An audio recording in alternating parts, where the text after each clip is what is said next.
Hello friends, आज मैं आपको अपना बैकयार्ड गार्डन दिखाती हूँ। ये मेरे पापा कर रहे हैं। देखिए कितना बड़ा अरेका पाम हो गया है। जब मैं ये लेके आई थी तो ये 2-2.5 फीट का था और अब देखिए कितना 7-8-10 फीट तक लंबा हो गया है। ये देखिए प्लांट्स दिखाती हूँ। हम देखिए ये कटिंग्स लगी हुई हैं, डिवाइड करके रूट बॉल एस्पेरेगस लगाए हुए हैं। ये एस्पेरेगस भी डिवाइड करके लगाए गए हैं। और अब देखिए इनकी हालत कितनी अच्छी होती जा रही है बारिश के मौसम में। शुरू में गर्मियों में ये थोड़े से सूखे सूखे से थे। और पेडिलेंथस ये देखिए दिखाया था मैंने अभी आपको। ये सारी कटिंग्स जो है ना डिवाइड कर करके प्लांट्स को लगाया हुआ है। उन्हीं का कितने बड़े हो गए हैं। देखिए जीजी प्लांट है, मनी प्लांट है, एग्लोनिमा देखिए ग्रीन वाले हैं, इनकी कितनी। और ये देखिए आपको दिखाती हूँ, अगर आपका एस्पेरेगा ये सूख जाता है ना बॉस्टन फर्न, तो उसको आप गमले में से हटाएं नहीं। देखिए दोबारा से स्प्राउट आने लग जाते हैं इस तरह से। तो बॉस्टन फर्न जब भी सूखता है तो उसकी जड़ों को आप निकाल के गमले को फेंकें नहीं। कितने सारे एग्लोनिमा लगाए हुए हैं मैंने, ये देखिए। और तरह तरह के पौधों का ये देखिए, ये डेफनबेकिया है, ये जीजी प्लांट है ना। इनके सबकी कटिंग्स लगा रखी हैं। ये प्रोपगेशन ज़्यादा यहाँ पे कर लेती हूँ मैं। और ये जो है स्पाइडर प्लांट ग्रीन वाला है। और फिर एस्पेरेगस है, ये देखिए ये है, ये तो सभी जानते हैं।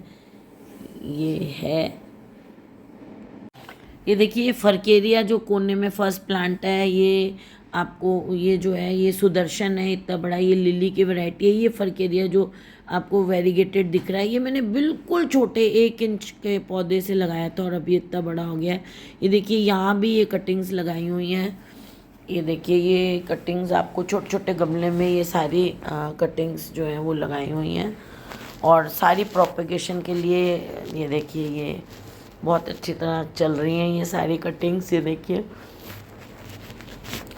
और ये भी कटिंग्स चल रही हैं सारी, जेड प्लांट की कटिंग्स हैं ये देखिए। सब छोटे छोटे गमलों में लगाई हुई हैं। और ये मदर प्लांट है इसका, ये जो है ये देखिए मेन, ये सारी ड्रेसिना की कटिंग्स थी ग्रीन वाली। ये मोगरा है और ये यहाँ गमले रखे हैं, इसमें भी लगाऊंगी कुछ। गुलाब देखिए इस टाइम कैसे खिल रहा है, ये कश्मीरी गुलाब है। हालांकि कश्मीर गुलाब जो है ना वो सर्दियों में ज़्यादा आता है, लेकिन इसमें इस पौधे में हमेशा आपको गुलाब गर्मी में भी मिलते हैं। इसमें गुलाब देखिए कितने खूबसूरत है। बादल का मौसम हो रहा है इस टाइम। हमारे यहाँ जयपुर में बारिश नहीं इस बार हो रही है ज़्यादा, लेकिन मौसम अच्छा है। ये देखो ये मेरे जो आगे वाले गार्डन में पड़े हुए थे बड़े बड़े जो अरेका पाम वगैरह हैं सिरेमिक पॉट्स में, ये मैंने यहाँ रख दिए हैं ताकि इन पे अच्छी तरह। वहाँ ईस्ट में क्या है कि थोड़ा नॉर्थ ईस्ट में हैवी गमले थे तो उनको मैंने यहाँ रख दिया है। और ये मधुमालती की बेल है, देखिए ये जो है ये गिलोय की बेल है।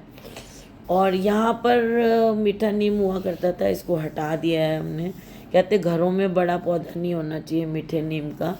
और ये करेले की बेल है, करेले की बेल में करेले भी लगे हुए हैं। और ये जो सब्जियों की बेलें हैं ना, ये वो खाद बहुत मांगती हैं, तो इसमें आप हर हफ्ते थोड़ा सा खाद डाल दें तो भी अच्छा रहता है। और देखिए इस तरह से ये वो दूर जो आपको दिख रहा है ये भी फाइकस की कटिंग्स लगाई थी और वो इतनी बड़ी बड़ी हो गई हैं। ये फिर मधुमालती झूले पे चढ़ी हुई है, इसको बिल्कुल कट कर दिया था। और ये कटिंग्स देखिए फिर से फाइकस की हैं, एग्लोनिमा की कटिंग है। और ये रेन लिली देखिए लगा हुआ है। और घास मैंने हटा के ना इसकी जगह आर्टिफिशियल वाला घास लगा दिया है। वो घास काटने कोई आए नहीं, मिले माली तो ये प्रॉब्लम रहती है, इसलिए यही लगा दिया है। और गर्मियों में जल जाता था कुछ है, वो सारी प्रॉब्लम ठीक हो गई है। और ये एलोवेरा देखिए यहाँ लगाया हुआ है, और एलोवेरा का जेल वगैरह चाहिए हो तो यहीं से ही ले लेते हैं। ये करेले की बेल है, उसमें देखिए करेले भी लगे हुए हैं। अभी 3-4 करेले तो बिल्कुल पक गए हैं और बाकी अभी छोटे लगे हुए हैं जो 2-3 दिन तक बड़े हो जाएंगे।